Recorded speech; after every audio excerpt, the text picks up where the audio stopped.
Now, in just 100 days in 1994, about 800,000 people were slaughtered in what will become known as the Rwandan genocide. My guest today was one of the estimated 95,000 children orphaned during those horrific days. She was rescued and adopted by Paul Rusesabagina, the hotel manager whose heroism inspired the Oscar-nominated Hollywood movie Hotel Rwanda. When her father began to criticize what he described as the tyranny and the oppressive nature of the Rwandan government, he became the target of threats and smear campaigns. He was eventually kidnapped and taken to a Rwandan gulag. My guest today, an NC exclusive, is Carine Kanimba, human rights activist and daughter of Hotel Rwanda hero Paul Rusesabagina. Hello, and thanks for joining us on NC exclusive, Carine. Hi, Gbenga. Thank you for having me on the show. Now, Carine, there's so many descriptions of your father out there, and they change depending on who you ask. Can you please describe the man who you eventually grew up to call Dad? Yes. First, thank you for giving me the opportunity to share his story. As you know, for many political prisoners, keeping his name alive, speaking about him is what is keeping him alive today. So thank you for allowing me to share his story and to tell you the injustice that he's facing today. So my father, as many know, is most known because of the movie Hotel Rwanda that portrays his role during the 1994 genocide when he rescued 1,268 people by sheltering them in his hotel and protecting them for 75 days until everyone was safely evacuated to refugee camps outside of Kigali. He risked his life every day during the genocide, and thankfully no one was killed. He ended up continuing the work after the movie was released about his life. He continued the work of advocacy to speak out for the people, the most vulnerable, to speak out for people who are being silenced by repressive regimes like the Rwandan regime. And he's used the platform that Hotel Rwanda gave him to continue to call attention to these crimes. And unfortunately, as you introduced, he was kidnapped in August of 2020 by the Rwandan government and taken to Rwanda forcefully, where he was tried and convicted on false charges and convicted to 25 years in prison. Now, Carine, there are different reports as to how your father ended up back in Rwanda facing trial. What were the circumstances surrounding his rendition and subsequent trial in Rwanda? Yes, so as I mentioned, for over the past 15 years, he's been traveling the world, really calling attention to what the Rwandan government is doing. And so while he was doing so, he was also followed and harassed, and there were several assassination attempts against his life. They have broken into our home in Belgium. They have tried to have the authorities of different governments also arrest him, but because it was always lies, no one ever helped the Rwandan government in doing so. And so in August of 2020, he was kidnapped from San Antonio, Texas, via Dubai. In Dubai, he got onto a plane, and in the plane, he was drugged. The plane was headed to Burundi, but instead, it landed in Kigali. And upon arriving in Kigali, he was tied up by the hands, the legs, that covered his mouth, his nose, and his eyes, and took him to a torture house where he was tortured for 4 days. At the end of the 4 days, he signed false confessions because he had just been tortured. Afterwards, he was denied of all his human rights, including his rights to even his chosen legal representation. He was held in solitary confinement for several months until we made enough noise for that to stop. Thus far, his situation, the way he got to Rwanda is, of course, in complete violation of international law. And in fact, if the Rwandan government had any evidence against him, they would not have kidnapped him. They would have asked for illegal extradition from many of the countries that partner with Rwanda, which did not happen. And instead, he was kidnapped. Now, while for many, your father is known for Don Cheadle's portrayal of him in the movie Hotel Rwanda, for the past several years he has been a critic of President Paul Kagame's government. Why do you think he's perceived as an enemy of the Rwandan state? I do know you said because of his work. What are the reasons? Because it wasn't always like this. Yes, so at first, actually, after the genocide, there were assassination attempts immediately on his life. The Rwandan president felt threatened because my father was well known and liked by the Rwandan people and by people around the world. Both Hutus and Tutsis admired his bravery during the genocide, and as well as his goals and ideas for the reconciliation of the Rwandan people. And so, as a symbol of peace, as a symbol of a man who has stood up against ethnic hatred, as a symbol of men who was spoken out for human rights, the Rwandan president, the Rwandan dictator, has always felt threatened by his entire existence. Of course, Rwanda is a country that doesn't respect any of those principles I just mentioned. And so my father's role in bringing those forward is what really led them to try and silence him. When that failed initially, the assassination attempt failed while we were in Rwanda, still in the 90s. They then came around and tried to offer him jobs in the government. They offered him any position that he wanted, ambassadorship, ministership, but he refused all of them, again, because this government is one that commits crimes all over the world and one that he did not want to be working for.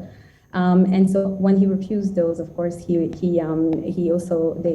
came after him and started trying to silence him because he was speaking out and saying things that they wanted to continue to conceal. One of the things, for example, my father has been calling out the invasion of the Congo by the Rwandan government since 1998, really. And in 2010, he sent a letter to the International Criminal Court asking the court to look into the Rwandan government abuse and crimes against humanity that are being committed in the Congo until today.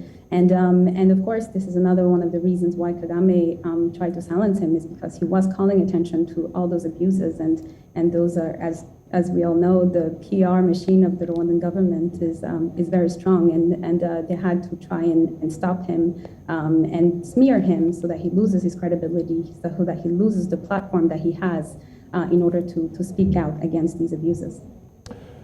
Now, let's look at the circumstances surrounding what the Rwandan government said your father did. Your father was sentenced in September 2022 to 25 years in prison over 8 terrorism charges tied to an organization opposed to Rwandan President Paul Kagame's rule. What do you make of the charges and the sentencing? Yes. So again, these are completely made up charges. My father is a man of peace. My father is a man who has always stood up for human dignity and the principles that we all live and die and cherish. These again are just meant to discredit him so that he loses that platform that he has been using for calling attention to the crimes of the Rwandan government. There was a trial after the kidnapping, which shouldn't have happened because the affair doesn't begin with the kidnapping. In the trial that lasted 5 months, the other people involved, the co-accused, came forward and actually said that they have been tortured and coerced by the Rwandan government into saying false things against my father. They presented zero credible evidence and of course convicted him to 25 years without ever even allowing him to read the entirety of the case file against him. The trial was followed by independent monitors who published a report. And it was streamed. It was, if I'm not mistaken, it was also streamed on social media, on the internet. Absolutely. The trial, I think, is the only trial in Rwanda thus far that has been streamed live on YouTube. Again, the goal is to smear my father, is to humiliate him and to try to make him lose the credibility that he has established over the years. And so again, we were able to follow it live as well, and we're really saddened to see how the Rwandan government violates the rule of law, violates justice, and really there's only one person, there's only one judge in Rwanda, and it's Paul Kagame. The United Nations also came out with a ruling. The Working Group for Arbitrary Detention has called my father, is saying that my father is arbitrarily detained for political reasons and that he must also be released. So these are people all over the world who have followed the trial and also saw zero credible evidence against my father. Okay, thanks, Carine. Now, your father is acknowledged having a leadership role in the Rwandan Movement for Democratic Change, MRCD, but denied responsibility for attacks carried out by its armed wing, the National Liberation Front, FLN. In a 2018 video message, your father said that the time has come for us to use any means possible to bring about change in Rwanda. These words seem self-explanatory, so do his words not point to some level of culpability or involvement? I think everyone around the world wants peace in the Great Lakes region of Africa. I think hundreds of reports have been written about the abuses of this government and the crimes that they're committing. And my father calling on the Rwandan people and the people in the Great Lakes region to stand up for their rights and bring change in Rwanda is not a crime. This is in fact what we should all be doing in order to stop these abuses from continuing to happen. What my father, the alleged attacks that my father is being accused of have actually never been investigated. Only the Rwandan government has said that they happened. And when the request for an independent investigation into these attacks was made, the Rwandan government has refused to allow an independent investigation to happen. So are completely all made up charges, and this is just an attempt to silence my father. And the words you just read are just one of the many peaceful words that my father has said, asking for people to stand up for their rights, asking people to stop taking the abuse of the Rwandan dictatorship. Now, Carine, you were on a list of people targeted by Pegasus, a military-grade spyware licensed by an Israeli company to governments around the world, mostly repressive governments. Why are you considered a threat to the government of Rwanda?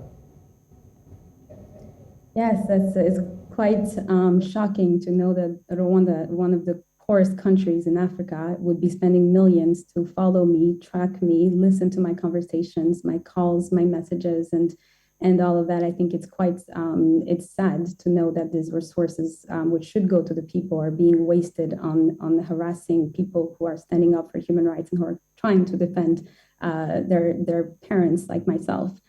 So the Rwandan government is bothered by the fact that I am speaking out. I am doing exactly what my father was doing. He was calling attention to the abuses of this government. I'm today calling attention to what they're doing to my father. They're depriving him of his medication. They are psychologically torturing him by depriving him any social contact with anyone, even at the prison. They're denying him of his legal rights. They kidnapped him, tortured him. All of these things, we should be calling them out. And third, that I am speaking about it wherever I can. And again, as I mentioned, talking about what's happening to him today is also one of the things that is keeping him alive.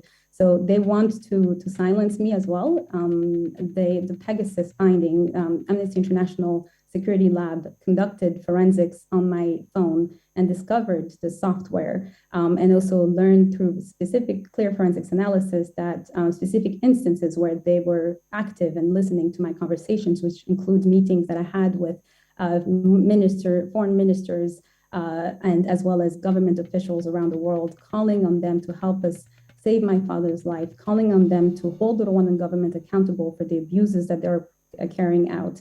And I think they do not like people speaking out, which is very sad, and another reason why we should continue to speak. Carine, your activism is not going unnoticed. Just before we wrap things up, the Biden administration's declaration recently that Paul Rusesabagina has been wrongly detained in Rwanda as a departure from nearly 3 decades of America's engagement with Paul Kagame's government. Is this significant in any way? And I also want to ask you that beyond America's statement on your father's detention, and you also mentioned the United Nations earlier, what would you want to happen in terms of American or Western involvement in this case? What else can they do? Yes, absolutely. We're very grateful that that the American government has paid attention and realized what's happening to my father. They have formally stated that he's wrongfully detained, and essentially by classifying Rwanda in the same categories as some other hostage-taking states like Iran, like Syria, like Venezuela, that are also holding people hostage in the same way that they are holding my father hostage. I think, as you know, the Rwandan government carries out crimes all over the world. Freedom House just last week, an organization that conducts research on these types of actions from governments, published a report saying that Rwanda carries out transnational repression, is one of the regimes that carries out transnational repression all over the world. You know, in South Africa, the intelligence officers have even gone there and killed, strangled former government officials of Rwanda who have decided to speak out against the Rwandan government. So this is something that is prevalent all over the world, and everyone knows that it's the Rwandan government, and most of the time Kagame himself behind these, the architect of these crimes. And so what I hope now is that the international community stops closing a blind eye to these abuses. You know, the impunity has persisted. The impunity continues until today, and people continue to shake Kagame's hand as if he isn't a criminal, a war criminal.